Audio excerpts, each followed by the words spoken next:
UP का रामपुर आज अपनी चाकू से ज्यादा जौहर यूनिवर्सिटी को लेकर चर्चा में है। मामला ये है कि रामपुर में समाजवादी पार्टी के वरिष्ठ नेता आजम खां के ड्रीम प्रोजेक्ट मोहम्मद अली जौहर यूनिवर्सिटी पर इस समय प्रशासन का कानूनी शिकंजा पूरी तरह से कस चुका है, जिससे न केवल यूनिवर्सिटी प्रबंधन बल्कि वहां पढ़ रहे हजारों छात्र छात्राएं अपने भविष्य को लेकर चिंता जाहिर कर रहे हैं। नमस्कार, मेरा नाम पुष्पेंद्र और आप देख रहे हैं पॉलिटिक्स वाला। आओ राजनीति करें। विवाद रामपुर विकास प्राधिकरण के उस आदेश से खड़ा हो गया है जिसमें परिसर के कुल 40 इमारतों में से 38 को पूरी तरह से अवैध घोषित करते हुए उन्हें ध्वस्त करने का फरमान जारी किया गया है। रामपुर के जिलाधिकारी और आरडीए उपाध्यक्ष अजय कुमार द्विवेदी की अध्यक्षता में हुई व्यक्तिगत सुनवाई के बाद यह फैसला लिया गया है, जिसमें करीब 82,000 वर्ग मीटर से अधिक के विशाल क्षेत्रफल में फैले इन 38 भवनों को हटाने के लिए यूनिवर्सिटी प्रबंधन को मात्र 20 दिनों की मोहलत दी गई है।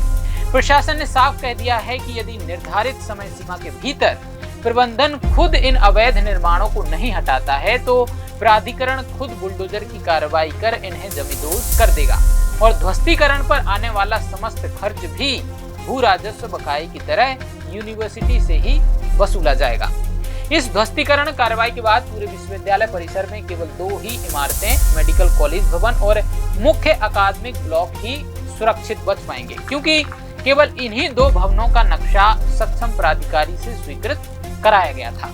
इस पूरे कानूनी मामले में दोनों पक्षों के बीच आरडीए के अधिकारी क्षेत्र और नियमों को लेकर बहस देखने को मिली है।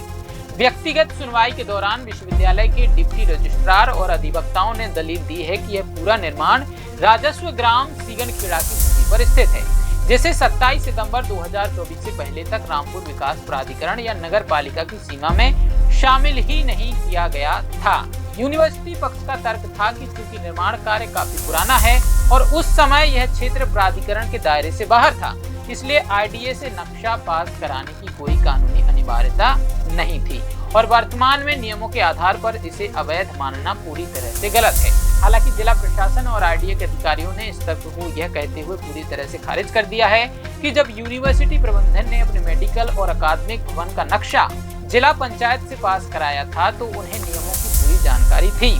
प्रशासन का सवाल था कि जब 2 प्रमुख भवनों के लिए अनुमति ली गई तो बाकी 38 भवनों के निर्माण के समय स्वीकृति कराने की प्रक्रिया क्यों नहीं अपनाई गई, जो सीधे तौर पर नियमों की अनदेखी को दर्शाता है।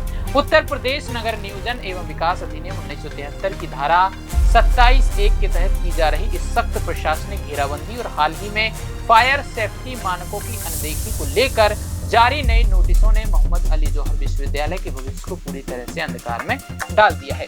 इन फैसलों का सीधा असर अब वहां नामांकित करीब 2500 छात्र छात्राओं की शिक्षा पर पड़ता दिख रहा है, जिनकी पढ़ाई आगामी परीक्षाओं और डिग्रियों की वैधता को लेकर गंभीर चिंताएं खड़ी कर रही है। परिसर की लगभग 90% इमारतों के ढहाए जाने की स्थिति में विश्वविद्यालय का कामकाज पूरी तरह से ठप होने के कगार पर पहुंच जाएगा, जिससे छात्रों का पूरा सत्य अधर में लटक सकता है। 1948 में जो वैचारिकी और कानूनी बहस देश के बड़े नेताओं के बीच नियमों और अधिकारों को लेकर चलती थी, आज रामपुर की जमीन पर वह एक ठोस और आक्रामक कानूनी कार्रवाई के रूप में तब्दील हो चुकी है, जहां एक राजनीतिक ड्रीम प्रोजेक्ट और हजारों छात्रों का भविष्य पूरी तरह से अदालती फैसलों और प्रशासनिक समय सीमा के चक्रव्यूह में उलझ कर रह गया है। महत्वपूर्ण बातें यह हैं कि क्या सरकार के पास कोई दूसरा विकल्प नहीं है?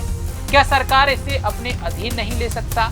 क्या करोड़ों की बनी इस यूनिवर्सिटी को ध्वस्त करना सही है? इसी मामले पर पूरे देश में सवाल जवाब हो रहे हैं। खैर, आप क्या सोचते हैं? हमें जरूर बताएं। क्या इस तरह से किसी भी यूनिवर्सिटी को पूरी तरह से जमींदोज कर देना सही है, जो सीधे तौर पर वहां पढ़ने वाले बच्चों को प्रभावित करने वाला है?